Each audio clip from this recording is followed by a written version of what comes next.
আসসালামু আলাইকুম স্টুডেন্টস, সবাইকে স্বাগত জানাচ্ছি এক্সিস মেডিকেল স্কুলের নিয়মিত ক্লাস। আজকে আমাদের ক্লাস সাইকিয়াট্রিতে এবং আমাদের যে বিষয় নিয়ে আমরা আজকে আলোচনা করব তার আগে আমি পরিচয় দিয়ে দিচ্ছি। আমি ডক্টর ফাতিমা মারিয়া খান, অ্যাসিস্ট্যান্ট প্রফেসর উত্তরা আধুনিক মেডিকেল কলেজ। আজকে আমরা সাইকিয়াট্রি বিষয়ে ক্লিনিক্যাল ক্লাস নিব, যেটিতে হচ্ছে আমরা clinical class about the schizophrenia অথবা one of the psychotic disorder in our psychiatry, এটা নিয়ে আমরা আলোচনা করব। তো যেটি হচ্ছে অবশ্যই যেটি আমাদের জানি, এই টার্ম সিজোফ্রেনিয়া, এই সিজোফ্রেনিয়া নামক গুরুতর মানসিক রোগের কথাটি কিন্তু সবাই আসলে আমরা জানি, কিন্তু আসলে ডিটেলসলি জানি না যে আসলে এই সিজোফ্রেনিয়া কোন কোন ক্রাইটেরিয়া মিট করলে আসলে আমরা একটা পেশেন্টকে বলতে পারবো পেশেন্টটি সিজোফ্রেনিয়া ভুগছেন কিনা। তো সেখানে যাওয়ার আগে আমি প্রথমে একটু যেটি হচ্ছে সিজোফ্রেনিয়ার একটু আমি ইন্ট্রোডাকশন দিতে চাই, অথবা তোমাদেরকে বোঝাতে চাই, যাতে হচ্ছে আমাদের যারা যারা রয়েছেন তারা আসলে জানতে পারে যে সিজোফ্রেনিয়া আসলে মানে রোগটা কী। তো সেখানে হচ্ছে প্রথমে হচ্ছে যে ক্লিনিক্যাল সিনড্রোম অনুযায়ী সিজোফ্রেনিয়া হচ্ছে এক ধরনের, এটা একটা থট ডিসঅর্ডার, যেটা হচ্ছে থটের সাথে সাথে সেটা ইমোশন, পারসেপশন এবং পার্সোনালিটিটাকে নর্মালি এবং হচ্ছে অ্যাবসোলিউটলি বিহেভিয়ারটাকেও কিন্তু ইফেক্ট করে। তো যেহেতু এটা একটা হচ্ছে মেজর সাইকিয়াট্রিক ইলনেস, এবং এটার মাধ্যমে হচ্ছে আমাদের সবচেয়ে প্রথম হচ্ছে আমাদের থট, আমরা জানি হচ্ছে মাইন্ডের বিভিন্ন ধরনের প্রসেস থাকে, তো সেটির মধ্যে হচ্ছে একটি প্রসেস হচ্ছে থট প্রসেস। তো সিজোফ্রেনিয়া হচ্ছে মেইনলি ইফেক্ট করে আমাদের থটকে, তো এই কারণে হচ্ছে এটাকে থট ডিসঅর্ডার বলা হয়। তো সেখানে যাওয়ার আগে হচ্ছে আমি যেটিকে বলবো প্রথমে, এটার হচ্ছে আমাদের প্রিভিলেন্স যদি বলি, যে আসলে আমাদের পুরো সিজোফ্রেনিয়া অথবা এই গুরুতর মানসিক রোগ, যেটিকে আমরা আসলে যেটি আমরা সাইকোটিকের এনি কাইন্ড অফ সাইকোটিক ইলনেসের মধ্যে যেটি একটা সাইকোসিস ধরে থাকি, সেটির 1% of the all psychotic is schizophrenia. That means হচ্ছে আমাদের পুরো ওয়ার্ল্ড ওয়াইড এটা হচ্ছে প্রিভিলেন্স প্রায় 1%। তো সেক্ষেত্রে হচ্ছে যে জিনিসটা আমরা দেখি যে সেটি হচ্ছে মেইনলি ডিসেবলিং, এটা একটা অবশ্যই একটা পাবলিক হেলথ ডিসঅর্ডার, এবং হচ্ছে এটার মেইনলি ডিসেবিলিটিং রেটটা কিন্তু অনেক বেশি। দ্যাট মিনস এটা হচ্ছে গ্লোবাল ইম্প্যাক্ট ফেলে, এটি আমাদের মেন্টাল হেলথের একটা গুরুতর একটি অংশ, যেটির মাধ্যমে আসলে আমরা এক ধরনের ক্রনিক একটা ইলনেসে কিন্তু এই রোগীরা ভুগে থাকে। যদি আসলে তারা প্রাইমারিলি অথবা প্রথম দিকে যদি তাদের আসলে সাইকোটিক ইলনেসটা আসলে ধরা না পড়ে, তাহলে কিন্তু এটা আসলে ক্রনিক পর্যায়ে চলে যায় এবং পরবর্তীতে সারা জীবন হয়তো বা ওষুধ খেয়ে যেতে হতে পারে। তো সেক্ষেত্রে হচ্ছে হিস্ট্রি থেকে যখন হচ্ছে আসলে এই সিজোফ্রেনিয়া টার্মটা কীভাবে এসছে, যদি আমরা একটু হিস্ট্রিটা নিই, তাহলে প্রথম থেকে দেখি যে 1852 সালে প্রথমে মোরেল নামের একজন সায়েন্টিস্ট ছিলেন, যিনি এই সিজোফ্রেনিয়া রোগটাকে প্রথমে যেটি বলেছিলেন যে এটা আসলে ডিটোরিয়েটিং অ্যাডোলসেন্স সাইকোসিস। দ্যাট মিনস হচ্ছে যেহেতু এটা আর্লি সাইকোটিক ইলনেসগুলো ধরা পড়ে তার, এই কারণে হচ্ছে উনি এটাকে প্রথমে বলেছিলেন, ওনার মতে মনে হচ্ছিল যে এটি ডিটোরিয়েটিং অ্যাডোলসেন্স সাইকোসিস। দ্যাট মিনস হচ্ছে আর্লি এই সাইকোসিসটা ধরা পড়ে এবং আস্তে আস্তে করে এটা ডিটোরিয়েট হয়। সেকেন্ড টার্ম হচ্ছে 1863 সালে কালবাম নামক একজন মনোচিকিৎসা বিজ্ঞানী, তো উনি ডেসক্রাইব করেছিলেন এই সিজোফ্রেনিয়াটাকে ক্যাটাটোনিয়া নামে। বিকজ হচ্ছে আমরা জানি সিজোফ্রেনিয়াতে কিছু টাইপ অফ মোটর কিছু অ্যাবনর্মালিটি দেখা যায়, লাইক ক্যাটাটোনিয়া একটা হচ্ছে পোর্শন অফ দ্য সিজোফ্রেনিয়া। তো ওই রিলেটেড কিছু মুভমেন্ট ডিসঅর্ডার্স অথবা হচ্ছে কিছু ধরনের পশ্চার ডিসঅর্ডার নিয়ে হচ্ছে উনি এটাকে ক্যাটাটোনিয়া টার্ম দেন। এরপর হচ্ছে 1871 সালে হেকার এটাকে পরবর্তী হেবোফ্রেনিয়া, এবং হচ্ছে পরবর্তীতে 1894 সালে সমনার এটাকে পরবর্তীতে প্যারানয়েড সিনড্রোম নামে অভিহিত করেন। এবং লাস্টলে যেটা হচ্ছে আমাদের যেটি খুব বেশি ইম্পর্টেন্ট, সেটা হচ্ছে 1896 সালে প্রথমে ইমিল টেপলিন এটাকে আসলে এই মানে গ্রুপ অফ, উনি দেখেন যে ক্যাটাটোনিয়া, হ্যাবোফ্রেনিয়া অথবা ডিটোরিয়েটিং প্যারানয়েড সাইকোসিস, এই তিনোটাকে আসলে একটা টার্মের আন্ডারেই ব্যাখ্যা করা যায়। তো এই তিনোটাকে উনি পরবর্তীতে যেটাকে বলে ডিমেনশিয়া প্রিকক্স, দ্যাট মিনস হচ্ছে ওনার কাছে মনে হয় যে ডিমেনশিয়া প্রিকক্সটা মানে এটা একটা ওনার কাছে মনে হয় যে এটা আসলে পুয়ার প্রগনোসিস, এটাতে আসলে যে সাইকোটিক ফর্মটা সেটা উনি আসলে অনেক পুয়ার প্রগনোসিস দেখতে পান, যার জন্য এটাকে উনি ডিমেনশিয়া প্রিকক্স নামে আসলে যেটি কনসিডার করে থাকেন। তো পরবর্তীতে 1911 সালে ব্লিউলার, যিনি আসলে সিজোফ্রেনিয়ার নামকরণের জন্য আসলে খুব বেশি গুরুত্ব বহন করেন, তো এই বিজ্ঞানী প্রথমে যেই টার্মটা আবিষ্কার করেন সেটা হচ্ছে সিজোফ্রেনিয়া এ, ব্লুয়েলারের এ বলা হয়। তখন হচ্ছে তিনি হচ্ছে কয়েকটা জিনিস দেখেন যে সিজোফ্রেনিয়া স্পেকট্রাম ডিসঅর্ডারসে, এই ধরনের স্পেকট্রাম ডিসঅর্ডারে কয়েকটা জিনিস দেখা যায়। যেমন হচ্ছে সেক্ষেত্রে হচ্ছে সিজোফ্রেনিয়া অ্যাম্বিভ্যালেন্স বলা হয়। অ্যাম্বিভ্যালেন্স দ্যাট মিনস হচ্ছে একটা পেশেন্ট যখন সিজোফ্রেনিয়া ভুগে থাকে তখন তার ভিতরে অ্যাম্বিভ্যালেন্স টেন্ডেন্সি থাকে। দ্যাট মিনস হচ্ছে সে আসলে কি করবে না কি করবে না সেটা বুঝে উঠতে পারে না। সায়েন্স অফ অটিজম থাকে। দেন হচ্ছে তার ভিতরে আর থাকতে পারে যেটা হচ্ছে ল্যাক অফ অ্যাসোসিয়েশন। আমরা জানি হচ্ছে তার ভিতরে অ্যাসোসিয়েশনের অভাব থাকবে এবং হচ্ছে ইনকনগ্রুয়েটি থাকবে। এই সবগুলো জিনিসগুলোকে নিয়ে কিন্তু তারা ব্লুয়েলারের 4A বলে হচ্ছে তারা অভিহিত করেন। তো এভাবে আসলে হচ্ছে লাস্টলি যেটা হচ্ছে 1950 সালে কার্ট স্নাইডার, যেটা হচ্ছে প্রথমে সিজোফ্রেনিয়ার যে যে জিনিসটা নর্মালি যে সিমটমসগুলো আসে সেখান থেকে আলটিমেটলি সেটাকে ফার্স্ট র্যাঙ্ক সিমটমস হিসাবে সিজোফ্রেনিয়ার যে টার্মটা আসে সেটার থেকে আলটিমেটলি কার্ট স্নাইডার তার ফার্স্ট র্যাঙ্ক সিমটমসগুলোকে ডেসক্রাইব করেন। তো সেক্ষেত্রে আমরা আসলে বলতে পারি যে আসলে ব্লুয়েলারই প্রথমে হচ্ছে 1991 সালে সিজোফ্রেনিয়া টার্মটাকে করেন। সেখান থেকে আসলে ব্লুয়েলারের 4A যেটা উনি সিমটমস হিসেবে আখ্যায়িত করেছেন সেগুলো পাওয়া যায় এবং পরবর্তীতে কার্ট স্নাইডার উনি যে জিনিসটাকে আরও বেশি ব্যাখ্যা করেন এবং সেখান থেকে উনি হচ্ছে যে জিনিসগুলোকে পান যেগুলো হচ্ছে ফার্স্ট র্যাঙ্ক সিমটমস, যেগুলোকে আসলে যখন আগে আমাদের স্ট্যাটিস্টিক্যাল ম্যানুয়াল 5 ছিল না অথবা এনি কাইন্ড অফ এডিশন ছিল না, তখন হচ্ছে আমরা স্নাইডারের এই ফার্স্ট র্যাঙ্ক সিমটমস দিয়ে কিন্তু সিজোফ্রেনিয়া ডায়াগনোসিস করতাম। তো আসলে যে জিনিসটা আসলে এটার আসলে রেট্রোগেট টানলে যদি দেখি আমাদের এর আগে যখন আমরা যে দেখতাম যে হচ্ছে এনি কাইন্ড অফ সাইকোটিক ডিসঅর্ডারের আসলে কোনো ধরনের ট্রিটমেন্ট ছিল না। তো সেক্ষেত্রে হচ্ছে লুনেটিক যারা থাকতো তাদেরকে বিভিন্ন সময় দেখাচ্ছে ইংল্যান্ডের ব্যাথলাম হসপিটালে তাদেরকে হচ্ছে রিস্ট্রেন করে রাখতো। পরবর্তীতে রিস্ট্রেন মুভমেন্ট শুরু হয় যে আসলে যারা হচ্ছে সাইকোটিক ইলনেসে ভুগে থাকে একটা নির্দিষ্ট পিরিয়ড অফ টাইম তাদেরকে আসলে কমেন্টে ছেড়ে দেওয়া উচিত।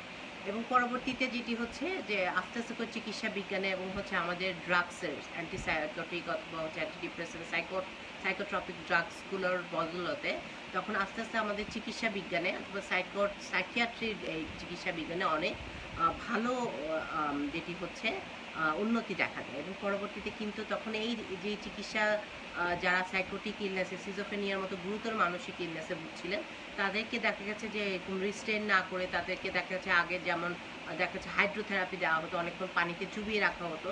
এটা বাংলাদেশেও কিন্তু পার্সপেক্টিভ এখনও কিন্তু রয়েছে। তো সেগুলো থেকে আসলে রোগীরা মুক্তি পেয়েছে এবং যেহেতু হচ্ছে সিজোফ্রেনিয়া আমরা ডিটেলস পড়ছি ক্লিনিক্যালি, তো এটার আসলে ক্লিনিক্যাল অনেকটুকু সিগনিফিকেন্স রয়েছে বলে আমি মনে করি। তো সেক্ষেত্রে হচ্ছে অবশ্যই পরবর্তীতে যখন হচ্ছে আমরা ক্লিনিক্যাল ফিচার্সগুলোতে যাব তখন আমরা জিনিসগুলো পাবো। তো যেহেতু আমি এতক্ষণ আমরা হিস্ট্রি পড়েছি সিজোফ্রেনিয়ার, তো সিজোফ্রেনিয়ার আসলে আমাদেরকে জানতে হবে যে আসলে সিজোফ্রেনিয়া কখন বলবো আমরা সিজোফ্রেনিয়া। তো সিজোফ্রেনিয়ার অনেকগুলো সিমটমস আছে সেগুলোর তো মেইন সেগুলো থেকেও যেটা ডায়াগনস্টিক কাজে আমাদের পুরো ক্লিনিক্যালি আমরা ডায়াগনোসিসের জন্য আমরা নর্মালি ইউজ করি সেটা হচ্ছে আমাদের 4টা ক্রাইটেরিয়া থাকবে। তো সেই ক্রাইটেরিয়াগুলোই আমরা দেখছি। সেই ক্রাইটেরিয়াগুলোর মধ্যে হচ্ছে প্রথম যে জিনিসটি হচ্ছে যে 2 or more of the following criteria for at least one month period of time, ঠিক আছে, এবং অ্যাটলিস্ট হচ্ছে 1 2 3 ক্রাইটেরিয়া। দ্যাট মিনস হচ্ছে দুইটা অথবা দুইটার বেশি ক্রাইটেরিয়া লাগে এবং অ্যাটলিস্ট 1 মান্থ পর্যন্ত সেই ক্রাইটেরিয়াগুলো হচ্ছে পারসিস্ট করতে হবে। এবং যেটা হচ্ছে আমি যে আপনাদেরকে 5টা সিমটমসগুলো 5টা সিমটমসের মধ্যে 1 2 3 নাম্বার সিমটমসের যে কোনো অ্যাটলিস্ট হচ্ছে একটা থাকতে হবে। যদি একটা থাকে তাহলে হচ্ছে পরবর্তী আরেকটা যে সিমটমস যদি হচ্ছে ফুলফিল করে, that means 2 or more symptoms যদি ফুলফিল করে তাহলে হচ্ছে, এবং সেটা অবশ্যই 1 মান্থ পারসিস্ট করতে হবে। এবং হচ্ছে যদি হচ্ছে আসলে অ্যাকিউট কন্ডিশনে থেকে থাকে এবং সেই ক্ষেত্রে হচ্ছে লেস ট্রিটেড থাকবে, সেক্ষেত্রে সিমটমস সেটিওলজিগুলো সেগুলো হচ্ছে প্রথমে 5টা সিমটমস আমরা মনে রাখি। হাতের পাঁচ, দ্যাট মিনস হচ্ছে প্রথমে ডিলিউশন থাকবে, that means any kind of ভ্রান্ত বিশ্বাস থাকতে হবে পেশেন্টের। সেকেন্ড হচ্ছে হ্যালোসিনেশন থাকতে পারে। আমরা গত ক্লাসে আমরা পড়েছিলাম হ্যালোসিনেশনটা হচ্ছে অ্যাবনর্মাল পারসেপশন। এবং হচ্ছে থার্ড যে জিনিসটা হচ্ছে আমাদের ডিসঅর্গানাইজ স্পিচ, যেহেতু হচ্ছে তার ল্যাক অফ অ্যাসোসিয়েশন থাকে অথবা তার সাথে যে কনগ্রুয়েন্টির অভাব অথবা যেহেতু এটা ইফেক্ট করতেছে থটকে, তো সেক্ষেত্রে হচ্ছে অবশ্যই সেক্ষেত্রে হচ্ছে তার যে জিনিসের ডিসঅর্গানাইজ স্পিচ থাকবে এবং ডিসঅর্গানাইজ বিহেভিয়ার অথবা ক্যাটাটোনিয়া থাকবে, যেটি আমরা ক্যাটাটোনিয়া টার্ম হিসাবে আমরা দেখেছি কিছুক্ষণ আগে, যে বিজ্ঞানীরা আগে এই সিমটমসগুলোকে যখন সাজাচ্ছিলেন যে আসলে সিজোফ্রেনিয়া রোগের বিভিন্ন সিমটমসগুলোকে একত্র করছিলেন, তো ক্যাটাটোনিয়া কিন্তু এক ধরনের অ্যাবনর্মাল মুভমেন্ট নিয়ে প্রেজেন্ট করে, যেটা আসলে সিজোফ্রেনিয়ার একটি অংশ। এবং হচ্ছে ফিফথ হচ্ছে নেগেটিভ সিমটমস। নেগেটিভ সিমটমসের মধ্যে হচ্ছে এটা নর্মালি আমাদের ক্রনিক সিজোফ্রেনিয়া অথবা নেগেটিভ সিমটম সিজোফ্রেনিয়াতে পাওয়া যায়। সেক্ষেত্রে হচ্ছে নর্মালি পেশেন্টগুলো খুব মিউট থাকে অথবা ডিমিনিশ থাকে অথবা উইথড্রল থাকে। তো এই 5টা সিমটমসের মধ্যে 2 or more থাকতে হবে, অবশ্যই প্রথম 3টা থেকে যে কোনো একটা ক্রাইটেরিয়া অবশ্যই ফুলফিল করতে হবে। এবং এই পুরো যে জিনিসগুলো সেটা duration, total duration of disturbance 6 month হতে হবে এবং সেটির সাথে হচ্ছে তার ফাংশনাল ডিস্টারবেন্স থাকতে হবে। ফাংশনাল ডিস্টারবেন্স আমরা গতদিনও পড়েছি, যেমন ফাংশনাল ডিস্টারবেন্স হচ্ছে তার পার্সোনাল ক্ষেত্রে, তার প্রফেশনাল ক্ষেত্রে এবং হচ্ছে যেটি হচ্ছে তার ইন্টারপার্সোনাল রিলেশনশিপের ক্ষেত্রে কোনো না কোনোভাবে প্রভাব ফেলবে। তাহলে হচ্ছে আমরা দেখতে পেলাম সিজোফ্রেনিয়া আসলে আমরা ডায়াগনোসিস করতে পারবো কিভাবে, এবং ফার মোস্ট ক্রাইটেরিয়া যেমন হচ্ছে কি এটার সাথে হচ্ছে অবশ্যই সেক্ষেত্রে কোনো ধরনের শারীরিক রোগের উপস্থিতি থাকতে পারবে না। That means it is absolutely, আমরা যখন হচ্ছে শারীরিক রোগ পরীক্ষা করে আসলে অনেক ক্ষেত্রে দেখা গেছে থাইরয়েডে অ্যাবনর্মালিটি থাকলে অথবা দেখা যাচ্ছে হরমোনালের কোনো ধরনের প্রবলেম থাকলে অথবা হচ্ছে আদার্স কোনো ধরনের শারীরিক রোগ থাকলেও, যেমন হচ্ছে ডায়াবেটিস থাকতে পারে অথবা any kind of chronic connective tissue disorders থাকতে পারে, সেক্ষেত্রেও অনেক সময় ড্রাগ ইনডিউস হতে পারে, সাবস্টেন্স ইনডিউস হতে পারে। তো এগুলো যখন আমরা আসলে পৃথক করতে পারবো যে পেশেন্টের এগুলোর কারণে এই সিমটমসগুলো হচ্ছে না, তখনই হচ্ছে আমরা অ্যাবসোলিউটলি পেশেন্টকে বলতে পারবো হি or she may B suffering from schizophrenia or psychotic disorder. তো যে জিনিসটা হচ্ছে নর্মালি যেটি হচ্ছে আমরা জানি আমাদের যে ক্রাইটেরিয়াগুলো আমরা বললাম, তো সেই ক্রাইটেরিয়া অনুযায়ী আরেকটা ক্রাইটেরিয়ার কথা বলবো আমরা আমরা যে ICD-10। তো ICD-10 এর ক্ষেত্রে হচ্ছে আমরা জানি এটা আসলে ওয়ার্ল্ড ওয়াইড ইউজ করা হয় ICD code to code any kind of disorders including physical disorder and mental disorder। তো এক্ষেত্রে হচ্ছে মেন্টাল ডিসঅর্ডারের জন্য হচ্ছে ICD-র কোড হচ্ছে F। আর যে জিনিসটা হচ্ছে নর্মালি সেক্ষেত্রে হচ্ছে আমরা যেহেতু DSM-5 এর ক্ষেত্রে দেখেছি ডায়াগনস্টিক স্ট্যাটিস্টিক্যাল ম্যানুয়াল ক্ষেত্রে অ্যাটলিস্ট যেটা হচ্ছে আমাদের 5 ক্রাইটেরিয়া, মানে অ্যাটলিস্ট হচ্ছে যে জিনিসটা 2 more ক্রাইটেরিয়া ফর 6 মান্থ পর্যন্ত ওয়েট করতে হয়, কিন্তু যেটি ICD ক্রাইটেরিয়া অনুযায়ী বলা হয়েছে সেক্ষেত্রে হচ্ছে ওখানে কিছু সিমটমস রয়েছে সিমিলার টাইপ অফ, সেক্ষেত্রে হচ্ছে তাদের ডিউরেশনটা কিন্তু অনলি 1 মান্থ ধরা হয়েছে। তো এই ধরনের ক্রাইটেরিয়া যদি 1 মান্থ পর্যন্ত হচ্ছে আসলে পারসিস্ট করে, তাহলে সেক্ষেত্রে হচ্ছে ICD অনুযায়ী কিন্তু আমরা সেগুলোকে সিজোফ্রেনিয়া বলতে পারি। তো সেক্ষেত্রে হচ্ছে আসলে আমরা ব্লুয়েলারের 4 সিমটমসগুলো আমরা বলি, আরেকবার বলি because it is very much important for the schizophrenia. প্রথমে হচ্ছে ল্যাক অফ অ্যাসোসিয়েশন অথবা অ্যাসোসিয়েশনাল ডিস্টারবেন্স। দ্যাট মিনস হচ্ছে কোনো তার থটের ভিতরে অ্যাসোসিয়েশন থাকবে না, তার স্পিচের ভিতরে কোনো ধরনের অ্যাসোসিয়েশন থাকবে না, তার movement behaviour any kind of মধ্যে কোনো ধরনের অ্যাসোসিয়েশন থাকবে না। দ্যাট মিনস হচ্ছে অ্যাসোসিয়েশন ডিস্টারবেন্স থাকবে। সেকেন্ড হচ্ছে তার অ্যাফেক্টিভ ডিস্টারবেন্সও থাকতে পারে। দ্যাট মিনস হচ্ছে তার হয়তো বা অ্যাপেথি থাকতে পারে। দ্যাট মিনস হচ্ছে তার এক্সপ্রেশনটা সে আসলে কি খুশি নাকি অখুশি নাকি নর্মাল, সেটা কি আসলে তার ফেশিয়াল এক্সপ্রেশন দিয়ে আসলে বোঝা যাবে না। দেন হচ্ছে অটিজমের কিছু ফিচার্স পাওয়া যেতে পারে, যেমন হচ্ছে আর্লি সাইন্স অফ সিজোফ্রেনিয়ার কিন্তু ক্ষেত্রে কিছু অটিস্টিক বিহেভিয়ারও কিন্তু পাওয়া যায় অটিজমের। তো সেক্ষেত্রে এটাও কিন্তু ব্লুয়েলার ফোর্সের মধ্যে আসে। এবং অ্যাম্বিভ্যালেন্স, অবভিয়াসলি অ্যাম্বিভ্যালেন্স মনে হচ্ছে সে আসলে কী করবে কি না কী করবে সেটার মধ্যে সবসময় একটা দ্বিধার মধ্যে সে সবসময় করে থাকে। এটা হচ্ছে ব্লুয়েলারের ফোর। এবং আরেকটা ইম্পর্টেন্ট বিষয় যেটা আমি বলেছি খুব ইম্পর্টেন্ট ক্লিনিক্যালি এবং হচ্ছে টিচাররা খুব বেশি জানতে চায়, সেটা হচ্ছে স্নাইডারের ফার্স্ট র্যাঙ্ক সিমটমস। আমি বলেছিলাম যে কার্ট স্নাইডার, যেটি হচ্ছে একদম প্রথমে যেটা আমি বলেছি 1959 সালে কার্ট স্নাইডার ফার্স্ট র্যাঙ্ক সিমটমসগুলোকে আসলে ডেসক্রাইব করেন, যেগুলো আসলে প্রাইম সিজোফ্রেনিয়ার ক্রাইটেরিয়া অথবা ক্লিনিক্যালি ডায়াগনোসিস করার জন্য খুব বেশি ইম্পর্টেন্ট। সেক্ষেত্রে হচ্ছে কিছু তাদের যে জিনিসটা থাকে যে অডিটরি হ্যালোসিনেশন থাকে, সেক্ষেত্রে তো অডিটরি হ্যালোসিনেশনটা অবশ্যই রানিং কমিউনিটি থাকে এবং হচ্ছে সেক্ষেত্রে হচ্ছে ভয়েসগুলো আর্গিউইং করে, থার্ড পার্সন অডিটরি হ্যালোসিনেশনটা মেইনলি থাকে। এটার সাথে হচ্ছে তাদের dilution of insertion withdrawal broadcasting থাকতে পারে। দ্যাট মিনস হচ্ছে তাদের যে জিনিসটা হচ্ছে থট ইন্টারফারেন্সের প্রবলেমগুলো থাকে। তো সেক্ষেত্রে হচ্ছে অবশ্যই ইনসারশন উইথড্রল এবং ব্রডকাস্টিংয়ের প্রবলেমগুলো থাকতে পারে।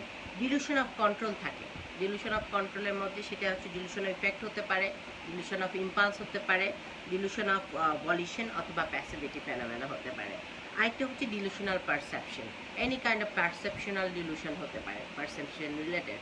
তো সেগুলো হচ্ছে নর্মালি আমাদের ফার্স্ট র্যাঙ্ক সিমটমস। তো এগুলো হচ্ছে আসলে যদি কারো ভিতরে থেকে থাকে তাহলে কিন্তু এটা ফার্স্ট র্যাঙ্ক সিমটমস হচ্ছে আসলে সিজোফ্রেনিয়া ডায়াগনোসিসের জন্য একটা ওয়েট বহন করে।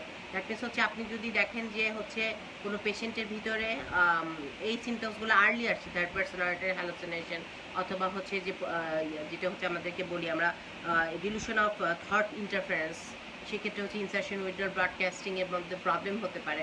তো এগুলো আসলে ওয়েট বহন করে। তো প্রথমে যে জিনিসটি হচ্ছে থার্ড পার্সন অডিটরি হ্যালুসিনেশন, যেটা হচ্ছে আমি বলি যে যেটা আমাদের অডিটরির মাধ্যমে, যেমন হচ্ছে অডিটরি পারসেপশনাল প্রবলেম, যেমন হচ্ছে সে আপনার সামনে কেউ নেই কিন্তু হচ্ছে সে মানুষটি কিন্তু কারো কথা শুনতে পাবে এবং তার কাছে মনে হবে দুইয়ের অধিক মানুষ তাকে নিয়ে কথা বলছে এবং সেই জিনিসটা হচ্ছে অবশ্যই রানিং কমেন্ট্রি। অনেক সময় দেখা গেছে থার্ড পার্সন অডিটরি হ্যালুসিনেশনের ক্ষেত্রে অনেক সময় কমেন্ট্রি করে, তাকে নিয়ে কথা বলে কমেন্ট্রির আকারে। দ্যাট মিনস হচ্ছে যে মানুষটি সিজোফ্রেনিক তার নাম ধরেও রাখতে পারে অথবা নাম নিয়েই হচ্ছে তারা কমেন্ট্রি করতে পারে এই ধরনের, অথবা বয়েজরা হচ্ছে দুজনের সাথে আর্গিউ করতে পারে ওই পেশেন্টকে নিয়ে। তাহলে এই জিনিসগুলো হচ্ছে যখনই একটা পেশেন্ট কমপ্লেন করবে, দ্যাট মিনস গায়েবী কথা, তখনই হচ্ছে আমাদের কিন্তু মাথায় কিন্তু একটা ভালো ওয়েট আসবে যেটা whether it's Schneider first rank symptoms কিনা। তো সেকেন্ড হচ্ছে অবশ্যই ইনসারশন উইথড্রল ব্রডকাস্টিং, জিনিসগুলোকে আসলে বোঝা দরকার। ইনসারশন হচ্ছে দ্যাট মিনস হচ্ছে রোগী বলবে যে তার যে চিন্তাগুলো সে যখন হচ্ছে নর্মাল থাকে অথবা নর্মাল জীবনযাপন করে, তার বাইরে থেকে কোনো ধরনের শক্তি অথবা কোনো ধরনের ফোর্স বাইরে থেকে কিছু ধরনের অবাঞ্ছিত চিন্তা জোর করে তার মাথায় ঢুকিয়ে দেয়। তো এটা অটোনমাসলি ঢুকে না, এটা কেউ ঢুকিয়ে দেয়। দ্যাট মিনস হচ্ছে জোর করে কারো মাথায় আসলে কোনো থট ঢুকানো যায় না নর্মালি, কিন্তু যদি কোনো পেশেন্ট বলে যে আসলে আমার মাথায় ঢুকিয়ে দেওয়া হচ্ছে কোনো ধরনের চিন্তা, তবে এটা থট ইনসারশন কিনা সেটা আসলে আমাদেরকে অ্যাসেস করে দেখতে হবে।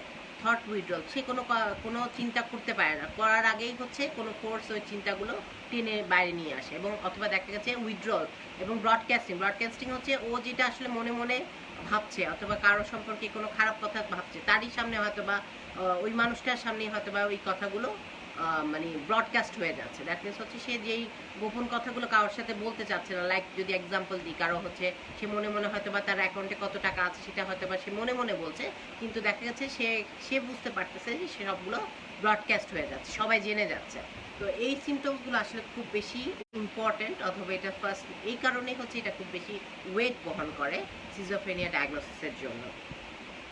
তো যে জিনিসটা হচ্ছে এবং ডিলুশনাল কন্ট্রোল মানে তার হচ্ছে সমস্ত কর্মক্ষমতা, ইম্পালস হতে পারে, ইফেক্ট হতে পারে, ভলিউশন হতে পারে, মুভমেন্ট হতে পারে, এভরিথিং ইজ যেটা হচ্ছে অবশ্যই everything is control by outside agency.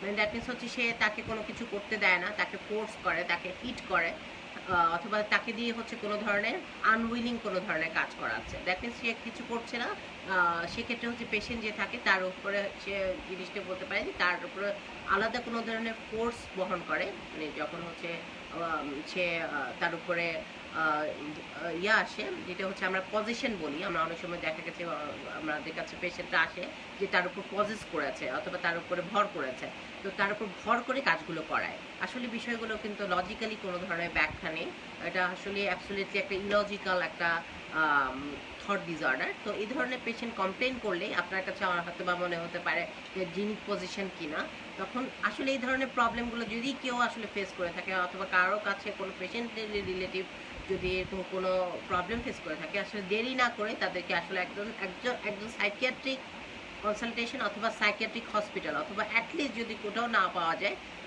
কোনো ধরনের জেনারেল হসপিটালে অথবা গভর্নমেন্ট হসপিটাল অথবা বেসরকারি হসপিটালে সাইকিয়াট্রিক ডিপার্টমেন্টে রেফারের জন্য আমি আপনাদেরকে সাজেস্ট করবো, because it's very much alarming sign.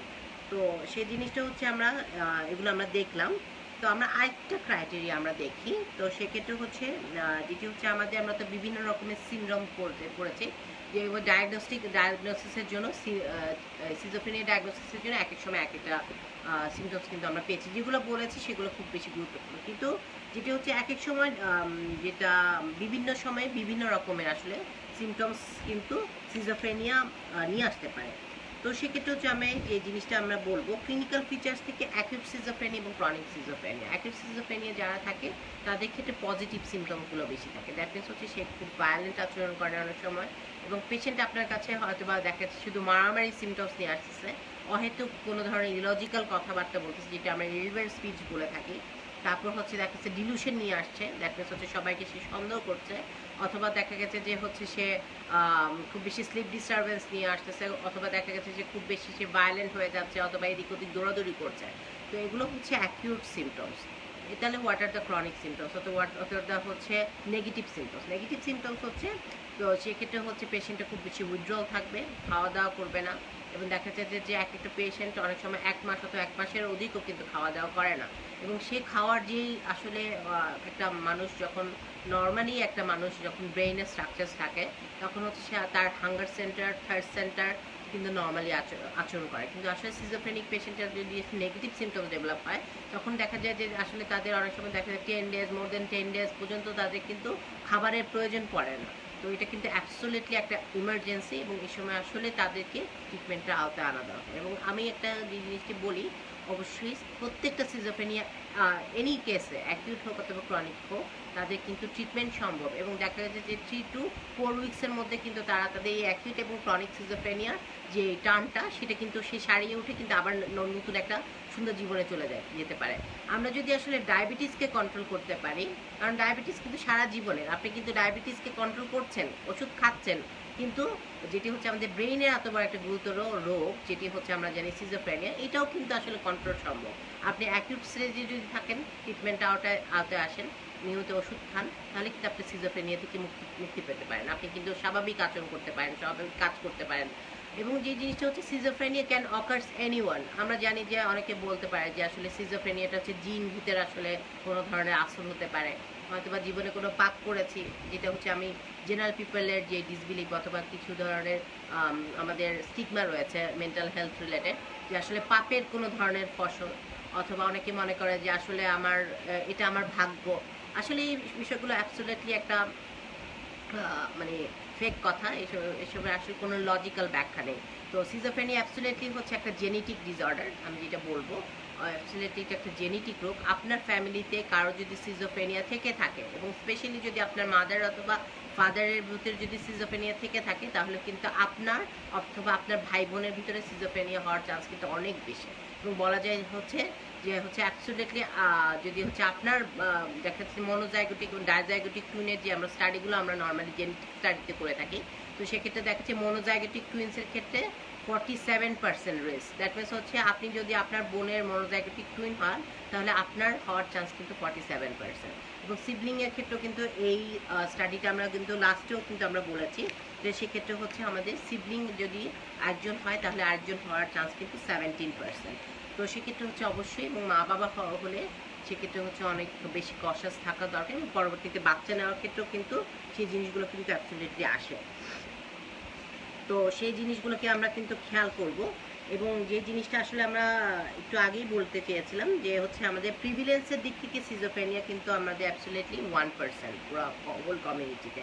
যদি ইনসিডেন্সের ক্ষেত্রে দেখা যায় প্রতি বছর যেটা হচ্ছে 10,000 করে যদি আমরা মানে করি, যেটি হচ্ছে 10,000-এর মধ্যে দেখা গেছে 150 পিপলস আর এফেক্টেড। আর যদি হচ্ছে 1 লাখ পিপলসের মধ্যে দেখা যায় যে সেটা 15, দ্যাট মিনস হচ্ছে অ্যাটলিস্ট এটাকে 1% অ্যারাউন্ড বলা হয়, যে হচ্ছে আসলে এটা ইনসিডেন্স প্রতি ইয়ারে কিন্তু এটা ইনসিডেন্স বাড়ছে।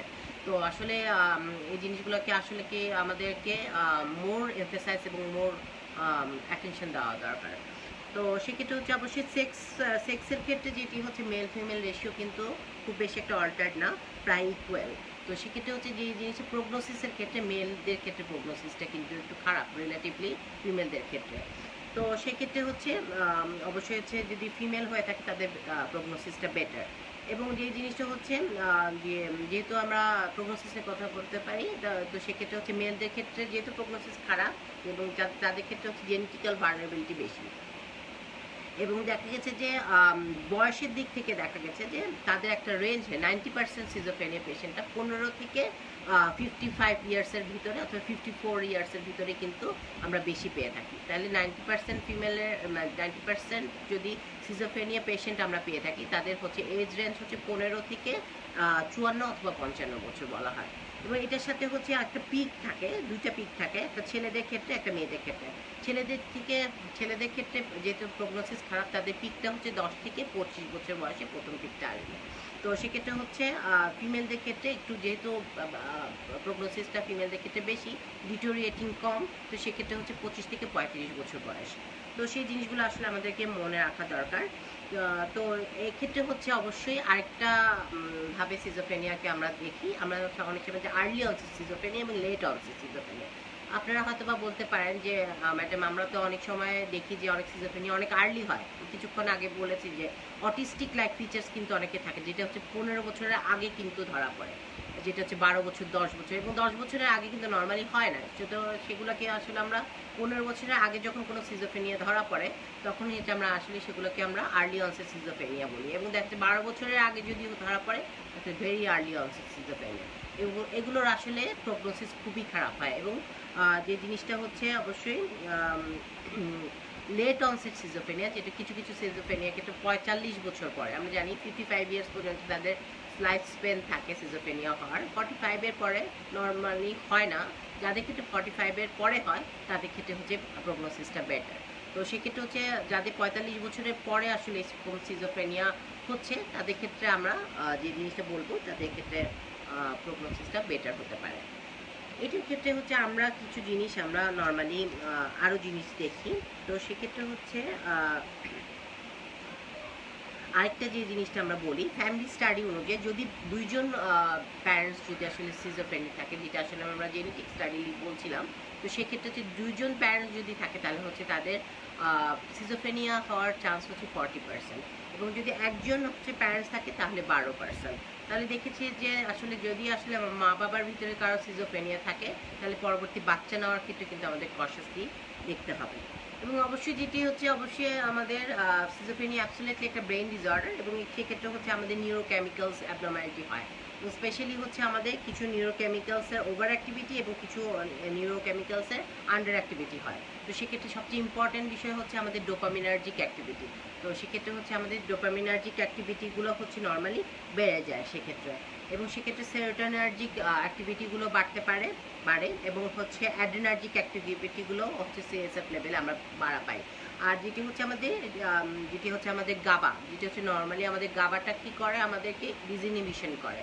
তো সেক্ষেত্রে সিজোফ্রেনিয়া যে সিমটমসগুলো নর্মালি হয়, অথবা বিহেভিয়ার ডিস্টারবেন্সগুলো দেখা যায়, ডিসঅর্গানাইজ বিহেভিয়ার, সেক্ষেত্রে হচ্ছে গাবানার্জিক হাইপো অ্যাক্টিভিটি সেখানে পালন করা হয়।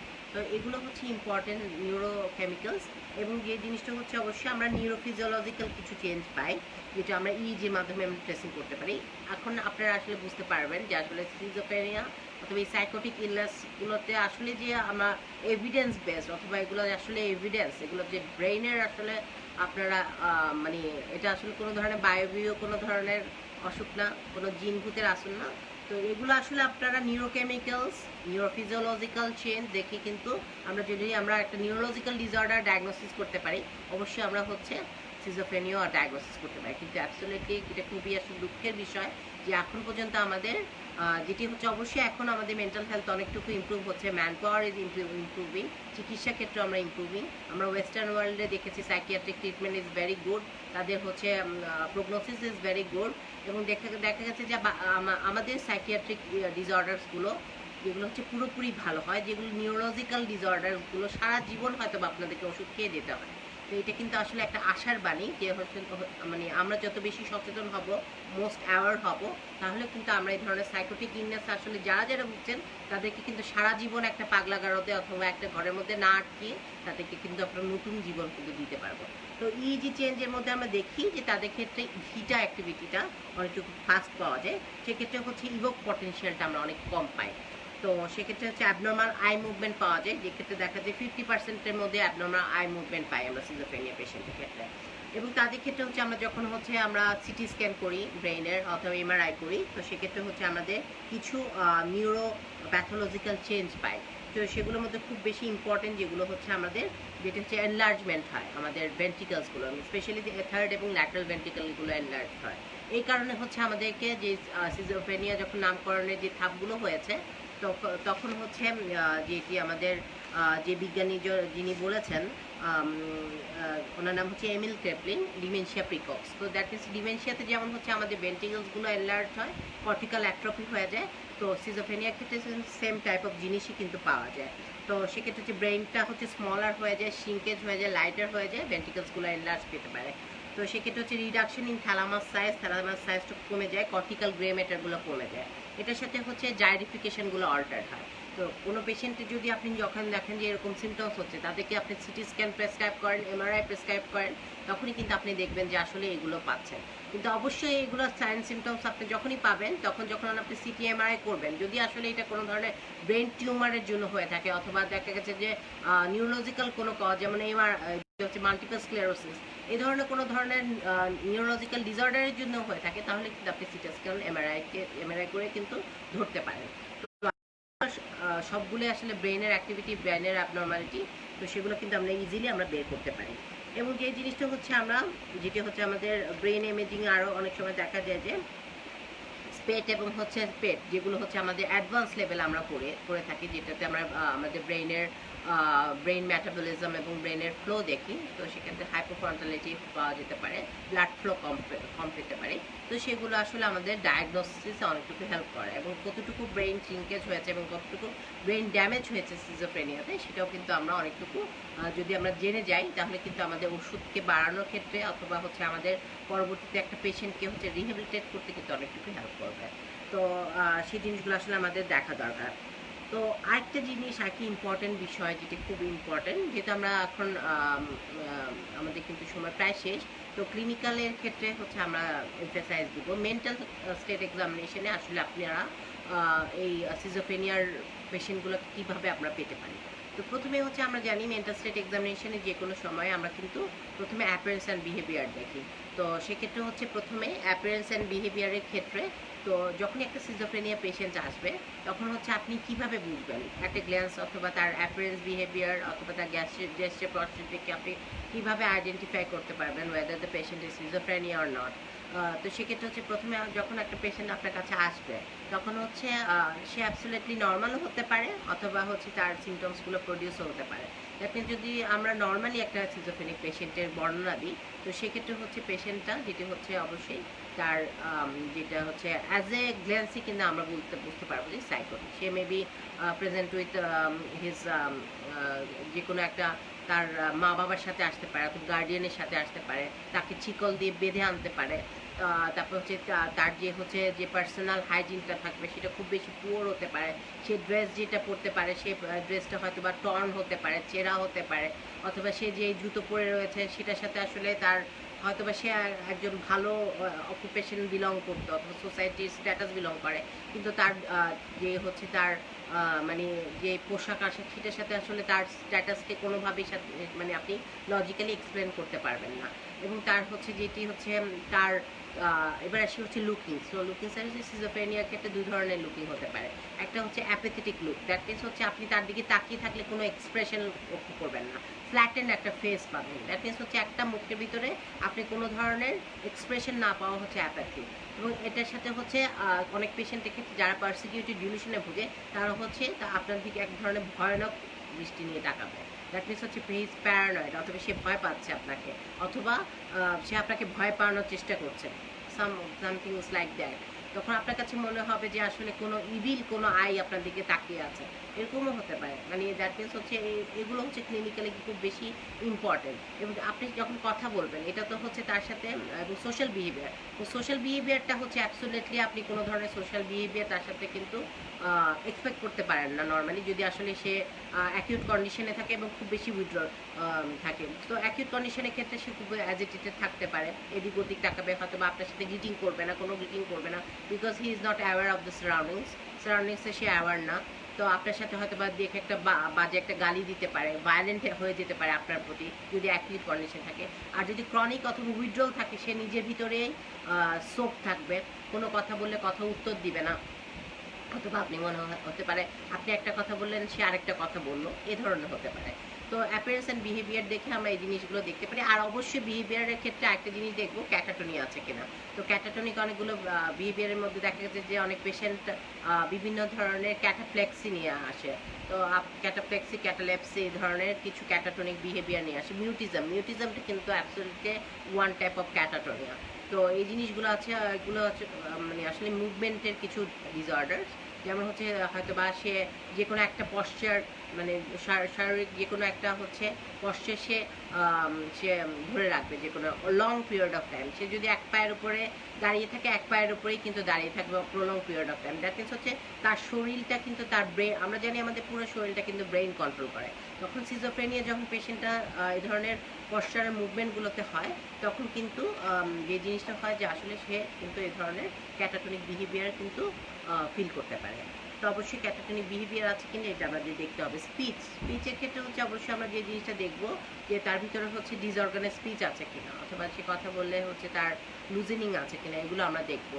ইরিলেভেন্ট স্পিচ আছে কিনা, এগুলো দেখবো। তো মুডের ক্ষেত্রে যখন আমরা আসি, মুডের ক্ষেত্রে আমরা নর্মালি পেশেন্টদের ক্ষেত্রে সবসময় ম্যাক্সিমাম টাইমে দেখা গেছে সে খুব বেশি ডিপ্রেস থাকে, স্যাড মুড থাকে। বিকজ আমরা জানি যখন সিজোফ্রেনিয়া অ্যাটাকটা হয় তখন কি সে কিন্তু স্যাড থাকতে পারে। তো সেটা ক্ষেত্রে স্যাডের সাথে সাথে আমরা নর্মাল মুডও পেতে পারি। তো সেক্ষেত্রে হচ্ছে অনেক সময় আমরা আমাদের যে সিজোএফেক্টিভের সাথে রিলেটেড মুডও থাকতে পারে। তো মুডটা কিন্তু আসলে ডিফার করে এক একটা সময় এক একটা স্টেটের সাথে। তো সেই জিনিসগুলো আসলে দেখতে হবে। এবং থটের ক্ষেত্রে আমরা কী কী দেখবো, থটের ক্ষেত্রে আমরা যেটা দেখেছি, তো এটা থটের ডিসঅর্ডার। তো সেক্ষেত্রে হচ্ছে অবশ্যই সেখানে লুজেনিং অফ থট, সেখানে লুজেনিং থাকবে। এটার সাথে সে থটের যে কন্টেন্টগুলো আমরা যেটা বলেছি কিছুক্ষণ আগে, তো সেখানে পারসেপশন থাকতে পারে, dilution of perception, dilution of reference থাকতে পারে। দেন হচ্ছে আপনার যেটা হচ্ছে ডিলুশনাল পারসেপশন থাকতে পারে, যেমন থট ইনসার্শন, উইথড্রল, ব্রডকাস্টিং, এগুলো থাকতে পারে। তারপর হচ্ছে ডিলুশন অফ কন্ট্রোল থাকতে পারে, কেউ আপনাকে কন্ট্রোল করছে। অথবা যেটি হচ্ছে আমাদের পারসেপশন আদার যেগুলো হচ্ছে আমাদের হ্যালোসিনেশনের মধ্যে পড়ে। হ্যালোসিনেটরি কিছু বিহেভিয়ার, সবচেয়ে ইম্পর্টেন্ট হ্যালোসিনেশন যেটা পারসেপশনাল অ্যাবনরমালিটির মধ্যে পড়বে, সেগুলোর মধ্যে third person auditory hallucination in the form of planning commentary অথবা আর্গুইং, এটা হতে পারে। এটা খুব বেশি ইম্পর্টেন্ট বিকজ এটা স্নাইডার ফার্স্ট র্যাঙ্ক সিমটম, যেটা সিজোফ্রেনিয়ার জন্য আসলে মেজারিং অথবা ডায়াগনোসিসের জন্য ওয়েট গ্রহণ করে। এটার সাথে সাথে হচ্ছে আমরা কি পেতে পারি, অন্য ধরনের পারসেপশনাল অ্যাবনরমালিটি পেতে পারি। সেক্ষেত্রে টেকটাইল হ্যালোসিনেশন হতে পারে, সোমাটিক হ্যালোসিনেশন হতে পারে। তো সেক্ষেত্রে হচ্ছে যদি ফিমেল পেশেন্ট হয়ে থাকে, সে হয়তো বা আপনার কাছে যেটা হচ্ছে বারবার হচ্ছে তার সাথে রেপ হচ্ছে, সে ফিজিক্যালি অ্যাসল্ট হচ্ছে কোনোভাবে সেক্সুয়ালি, সেই জিনিসটাও কমপ্লেন করতে পারে। সেটি আসলে সোমাটিক হ্যালোসিনেশনই একটি অংশ। সে কোনো মানুষ দেখে না, কিন্তু তার সাথে এরকম রেপ অথবা এ ধরনের ফিজিক্যাল কিছু অ্যাবিউজ হয়ে যায়। তো সেই জিনিসগুলো আসলে কমপ্লেন করবে। যখনই এগুলো কমপ্লেন করবে, তো অবশ্যই হচ্ছে আমাদের এই মেন্টাল স্টেট এক্সামিনেশনে এই জিনিসগুলোকে দেখা দরকার। এবং অবশ্যই যে জিনিসটা হচ্ছে আরেকটা ইম্পর্টেন্ট বিষয়, যখন হচ্ছে আমরা সিজোফ্রেনিয়া পেশেন্টগুলো আমরা দেখি, তো সেক্ষেত্রে হচ্ছে আমাদের যে জিনিসটা থেকে ইনসাইট, তো সিজোফ্রেনিয়া পেশেন্ট যেহেতু অ্যাবসলিউটলি একটা মেজর সাইকোটিক ইলনেস, সেক্ষেত্রে হচ্ছে তাদের ইনসাইট একদমই থাকে না। যখন অ্যাকিউট অথবা ক্রনিক পিরিয়ডে থাকে, তখন আসলে সিজোফ্রেনিয়া কোনো ধরনের ইনসাইট থাকে না। তো সেক্ষেত্রে হচ্ছে ইনসাইট অ্যাবসেন্ট থাকবে। তো এই জিনিসটা হচ্ছে খুব বেশি clinically important, apart from the others যে জিনিসগুলো আমরা সেগুলো দেখি। এবার দেখি হচ্ছে যে এই জিনিসটা আমরা আরেকটা জিনিস দেখব,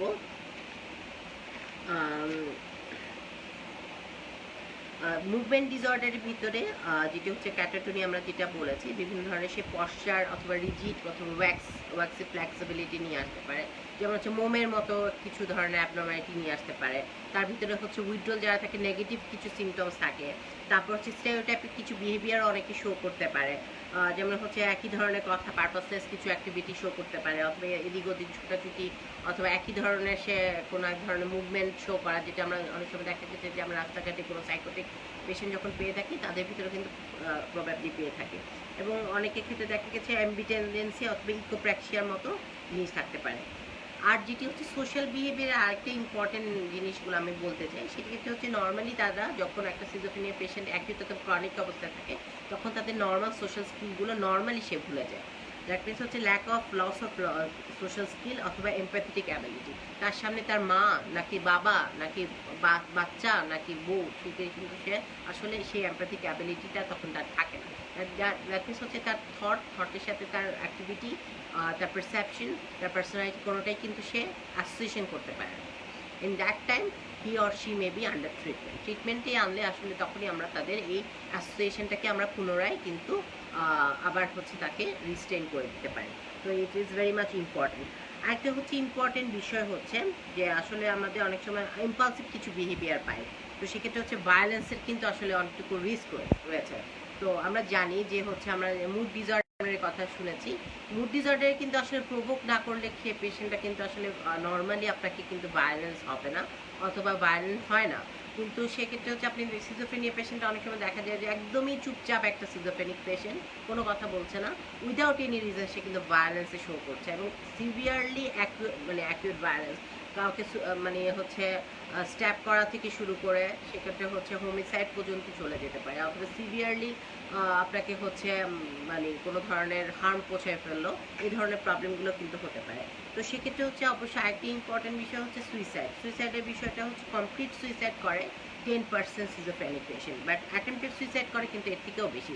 20 থেকে 50% of the peoples of schizophrenia is attempting the suicide. তো সেক্ষেত্রে হচ্ছে আমরা সুইসাইডের বিষয়টা কিন্তু খুব বেশি গুরুত্বপূর্ণ, এই জিনিসটা কিন্তু আসলে আমাদেরকে খেয়াল রাখতে হবে। তো সেক্ষেত্রে আরেকটি ইম্পর্টেন্ট বিষয় বলি, যেহেতু আমরা ডিপ্রেশনের ক্ষেত্রে সিজোফ্রেনিয়ার ক্ষেত্রে কথা বলছি। তো সিজোফ্রেনিয়াটা যেহেতু হচ্ছে একটা অ্যাবসোলেট আমরা ক্রনিক এবং ডিপ ডিসেবিলিটিং অথবা ডিটোরিয়েটিং একটা ডিসঅর্ডার্স, এবং হচ্ছে আমাদের সাইকিয়াট্রিতে এই ডিসঅর্ডারটাই কিন্তু হচ্ছে অনেক সময় দেখা যাচ্ছে যে সারা জীবন হয়তো বা ওষুধ খেতে হতে পারে অথবা দীর্ঘমেয়াদী ওষুধ খেতে হতে পারে এটাকে কন্ট্রোল করার জন্য। তো সেক্ষেত্রে হচ্ছে কিছু ডিপ্রেসিভ সিমটমস কিন্তু আমি যেটা বলছি ডিপ্রেশনের মধ্যে পেশেন্ট কিন্তু ভুগতে পারে।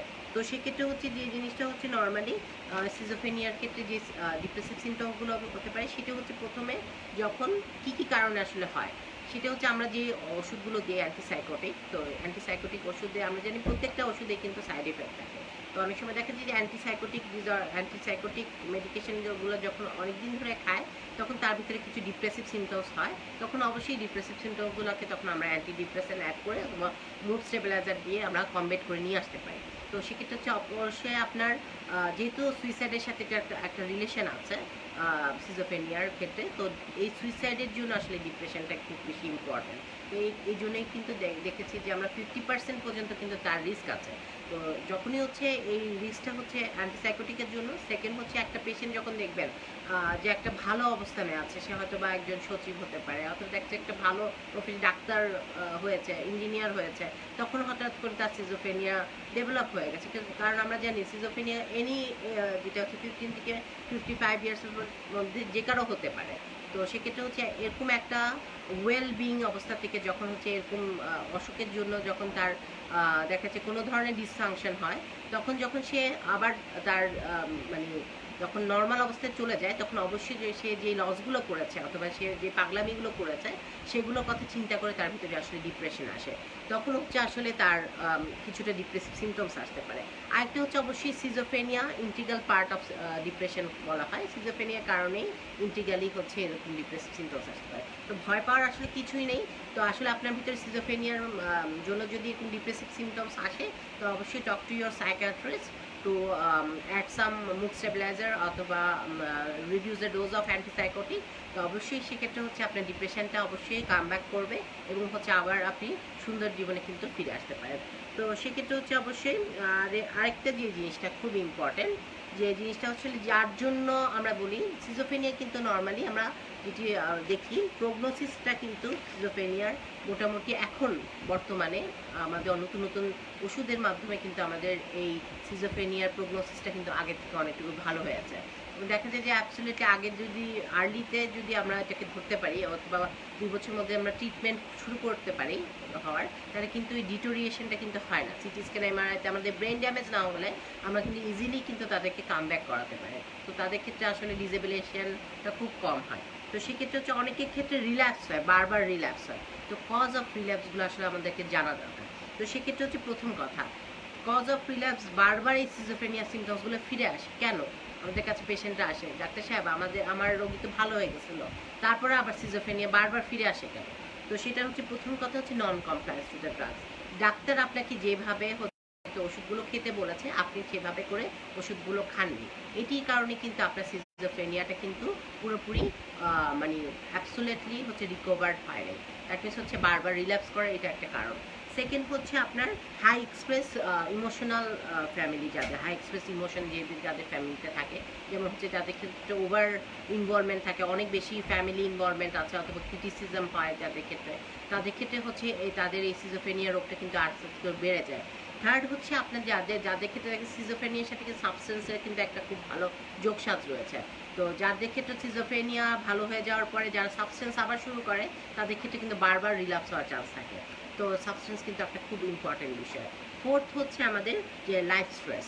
লাইফে যত বেশি স্ট্রেস আপনি নেবেন, আপনার যে কোনো ধরনের মেন্টাল হেলথ ইলনেস কিন্তু বাড়তে পারে। তো স্ট্রেস কম নেই অথবা হচ্ছে যেটা ফ্যামিলি ইনভলভমেন্ট আমি বলেছি, যাদের ক্ষেত্রে ফ্যামিলি সিজোফ্রেনিয়া থাকে তাদের ক্ষেত্রে অবশ্যই আপনি কোয়ালিটি টাইম দিবেন এবং তাদেরকে হচ্ছে একটা নির্দিষ্ট টাইমে তাদের মতো রেস্ট করতে দিবেন। তাদেরকে ক্রিটিসিজম করেন না যে আমার জন্য তোর জন্য আমার এত কিছু শুনতে হয়েছে। আমরা জানি যে আসলে একটা সিজোফ্রেনিক পেশেন্ট অথবা একটা সাইকোটিক পেশেন্টকে ডিল করা সেই ফ্যামিলির জন্য আসলে খুব বেশি কষ্টকর, অথবা যে কেয়ার গিভার আসলে তাদেরকে কেয়ার করেন তাদের জন্য কিন্তু এটা আসলে অনেক বেশি কষ্টকর। তো সেক্ষেত্রে হচ্ছে অবশ্যই আপনারা অনেক কষ্ট করছেন যারা কেয়ার গিভার, তাদের ক্ষেত্রে আমি বলবো একটু ধৈর্য ধারণ করতে এবং তাদেরকে ভালোবাসা এমপ্যাথির মাধ্যমে তাদেরকে সুস্থ স্বাভাবিক একটু কন্ট্রোল সিজোফ্রেনিয়া মুক্তভাবে আপনারা জীবনযাপন করতে কিন্তু হেল্প করতে পারেন।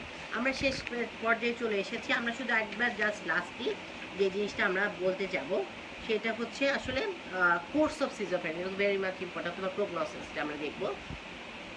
একটা স্টাডিতে দেখা গেছে 10 বছরের একটা স্টাডি করা হয়েছে। একটা হচ্ছে আমরা জানি যে হচ্ছে রিসার্চের ফাইন্ডিংগুলো খুব বেশি আমাদের খুব হেল্পফুল আসলে প্রত্যেকটা ওষুধ নির্ণয়ের ক্ষেত্রে অথবা আমাদের ডায়াগনোসিসের ক্ষেত্রে। তো একটা লং টার্ম 10 ইয়ার্সের একটা যেটা হচ্ছে রিসার্চ কন্টিনিউ হয়েছিল সিজোফ্রেনিয়ার জন্য, সেইটা হচ্ছে আসলে আমাদের সিজোফ্রেনিয়ার প্রোগনোসিসটা মানে ডিটারমাইন করতে খুব বেশি ইম্পর্টেন্ট। সেক্ষেত্রে দেখা গেছে যে হচ্ছে 25% যারা পেশেন্ট তারা হচ্ছে মোর দেন 10,000 পিপলসের উপরে সিজোফ্রেনিয়ার এটা করেছিল।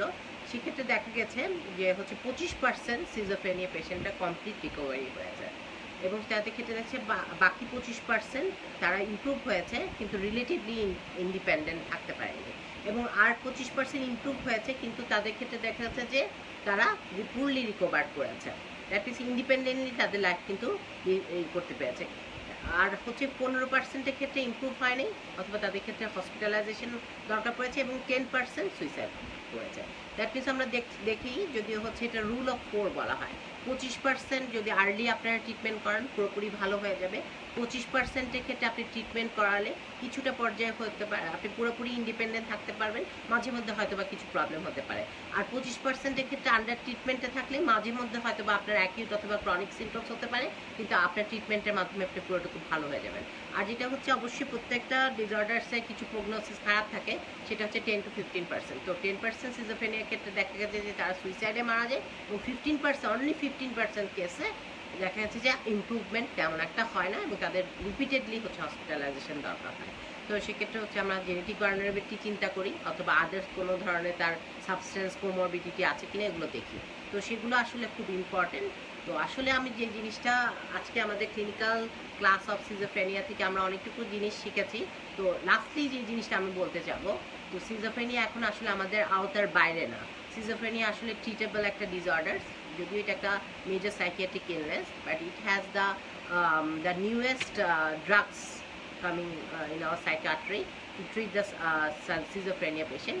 So they can live a normal life. আপনার আমার মতো নর্মাল কিন্তু সে একটা লাইফ কিন্তু লিড করতে পারে, কিন্তু এক্ষেত্রে হচ্ছে অবশ্যই আপনার ফ্যামিলি, আপনার কলিগ এবং নিকটস্থ ফ্রেন্ডসদের দায়িত্ব কিন্তু খুব বেশি। তো আপনার আশেপাশে যদি কোনো ফ্রেন্ডস, কলিগস অথবা ফ্যামিলি মেম্বার সিজোফ্রেনিয়াতে আসলে ভুগে থাকে, তাদেরকে আসলে দেরি না করে, লজ্জা না করে, স্টিগম্যাটাইজ না হয়ে তাদেরকে ট্রিটমেন্টের আওতায় আনেন। তাহলে কিন্তু একটা মানুষ কিন্তু অবশ্যই এই সিজোফ্রেনিয়ার মতো অভিশপ্ত লাইফ থেকে বের হয়ে কিন্তু একটা নর্মাল লাইফে, ডায়াবেটিস অথবা হাইপারটেনশনের মতো তারা কিন্তু কন্ট্রোল লাইফে কিন্তু তাদের এই রোগটিকে কিন্তু রাখতে পারে। তো সবার কাছ থেকে আজকের মতো বিদায় নিচ্ছি। আমি ডক্টর ফাতিমা মারিয়া খান। পরবর্তী আরেকটা ক্লাসে আপনাদের সাথে আবার দেখা হবে। আপনাদের যদি হচ্ছে সাইকিয়াট্রি বিষয়ে কোনো ধরনের প্রবলেম থাকে অথবা কোনো ধরনের কোয়েশ্চেন থাকে, আপনারা হচ্ছে সরাসরি এক্সিস মেডিকেল স্কুলের ইনবক্সে আপনাদের প্রশ্নগুলো রাখতে পারেন। তাহলে আমি কিন্তু আপনাদের চেষ্টা করব আপনাদের প্রবলেমগুলো সলভ করার জন্য। তো সবাই ভালো থাকবেন, সুস্থ থাকবেন। শুভরাত্রি।